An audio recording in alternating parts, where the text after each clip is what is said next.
penting yang dapat kita sampaikan. Yang pertama ada dampak ekonomi dan yang kedua ada dampak politik. Selamat menyaksikan. Materi yang pertama ada dampak ekonomi. Dahulu Indonesia dikenal sebagai wilayah yang sangat kaya akan sumber daya alam.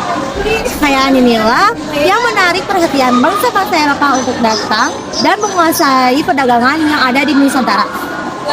Ketika filsuf tiba, mereka mengembangkan perkebunan berbagai komoditas seperti kopi dan tebu. Penanaman dilakukan secara paksa di bawah pengawasan bupati dan mandor pribumi. Sementara rakyat dipaksa untuk kerja rodi tanpa upah. Situasi ini semakin berat hingga pada tahun 1830. Gubernur Jenderal Johannes Pammenwas menetapkan Kulturstelsel atau yang kita kenal sebagai sistem tanam padi. Melalui sistem ini, petani wajib menyediakan sebagian tanahnya untuk menanam tanaman ekspor seperti kopi, teh, tembakau, tebu, lada, kayu manis, dan kina. Meskipun menyesalkan rakyat, sistem ini membawa beberapa dampak ekonomi. Yang pertama, munculnya tanaman ekspor baru yang ditanam lebih luas di berbagai daerah. Yang kedua, peningkatan produksi dan ekspor secara besar-besaran hingga Belanda menjadi produsen utama kopi, tebu, dan tembakau di dunia. Yang ketiga, petani mulai mengenal teknik dan alat budidaya baru meskipun masih dalam pengawasan kolonial. Yang keempat, perkebunan berubah menjadi sistem komersial, tidak lagi bersifat tradisional, tetapi berorientasi untuk ekspor. Perkembangan ini semakin pesat setelah dibukanya terusan Suez pada tahun 1869 yang mempersingkat perjalanan perdagangan antara Indonesia dan Eropa. Dampaknya berbagai kawasan perkebunan tumbuh pesat. Tebu di Jawa, tembakau di Delhi, teh dan kina di Jawa Barat, serta karet dan sawit di Sumatera. Agar ekspor semakin lancar, pemerintah telah membangun berbagai fasilitas seperti irigasi, waduk, jalan, hingga menghadirkan mesin-mesin dari Eropa.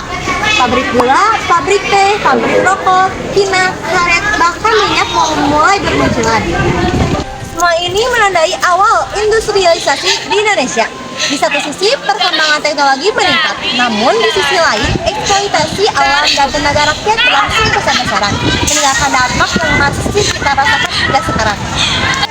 Yang kedua, ada dampak politik. Nah, pada masa VOC, urusan politik dipegang penuh oleh Gubernur Jenderal, yang dimana kedudukannya sama seperti presiden. Dia memiliki hak oktroy, yaitu hak membuat perjanjian dengan para raja-raja lokal, yang dimana mengadu domba agar rakyat sulit untuk bersatu. Jadi, pada tahun 1901, Belanda menetapkan politik etis yang membuka kesempatan rakyat pribumi untuk bersekolah. Dari sini, lahir kelompok cendekiawan yang mulai sadar bahwa Indonesia harus bersatu untuk melawan penjajahan. Kesadaran itu semakin kuat setelah berdirinya Volkskamp pada tahun 1918 yang mempertemukan tokoh-tokoh dari berbagai daerah. Di lembaga ini, mereka merasakan diskriminasi yang sama sehingga muncul rasa senasib dan semangat nasionalisme. Nasionalisme makin kuat, lahirlah 3 organisasi awal pembentukan. Yang pertama ada Budi Utomo pada tahun 1908, yang kedua ada Serikat Dagang Islam pada tahun 1911, dan yang ketiga ada Indonesia Partij pada tahun 1920. Inilah awal kebangkitan nasional menuju kemerdekaan. Sekian pembahasan 2 dampak penjajahan di negara koloni. Terima kasih telah menyimak pembahasan dari kita berdua. Wassalamualaikum warahmatullahi wabarakatuh.